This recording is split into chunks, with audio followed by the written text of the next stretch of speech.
Despite what I said in my first letter, there are some parts of life that don't change, and in many ways they are the more important things. Think about this. There are, as I write, 3 separate productions of Shakespeare's play Macbeth playing in London, as well as one opera of the same name. Last year, the Oresteia of Aeschylus was performed in London to a packed theatre and enthusiastic applause. Shakespeare was writing his dramas in the time of Queen Elizabeth I, Aeschylus in Greece, almost 500 years before Jesus Christ was born. Novels by Tolstoy, Dickens, Jane Austen, and Thomas Hardy are perennial favourites for television adaptations. Many would say that George Eliot's Middlemarch, written 150 years ago, is still the best English novel ever written. I could go on to list many more books and plays in many different languages that have stood the test of time and are still seen as relevant today. Why is this? Yes, these works are well written and well performed on stage or screen, but there must be something more if what they are writing about all those centuries ago still interests us today. The answer, I'm sure, is that these works deal with the things that never change, with the way people relate to each other and the way they feel and think about life. Put 2 or more people together and stuff happens. Not all of it good, although much of it nice. People have been loving and unloving each other, fighting and quarrelling, celebrating and laughing together since the days of Adam and Eve. The human condition hasn't changed for thousands of years, despite all the technological and political upheavals those years have seen. Those upheavals are themselves the work of humans. We have no one to blame or thank but ourselves, even if our best intentions sometimes go wrong.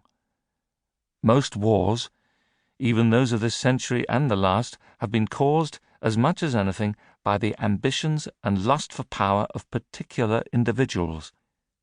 There was no logical or compelling need for either Alexander the Great or Hitler to set out to occupy and rule over so many countries.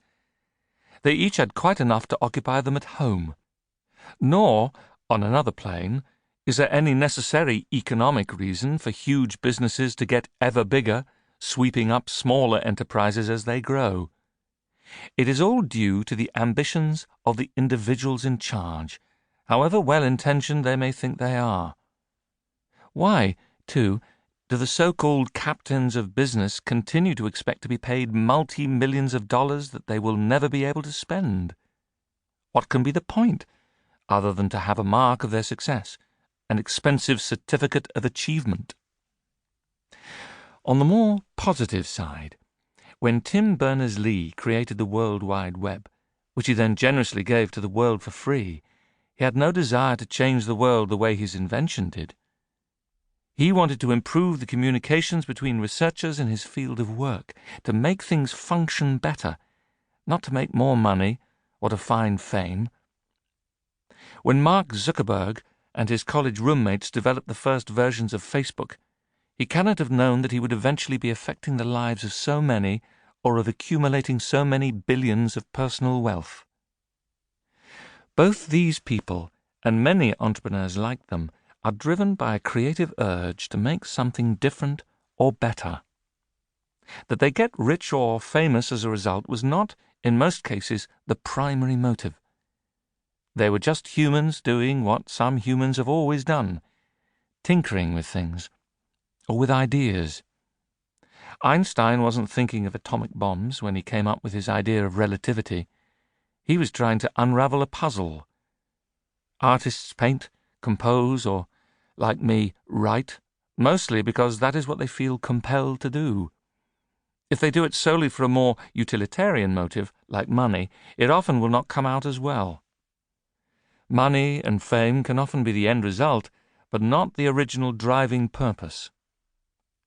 The different things that drive people have puzzled and intrigued me throughout my life. I know now that none of that is new. It is just the context that changes.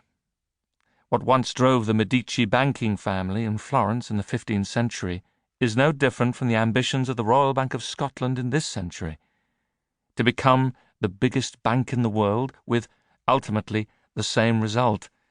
They overreach themselves. People don't change, even while the world does.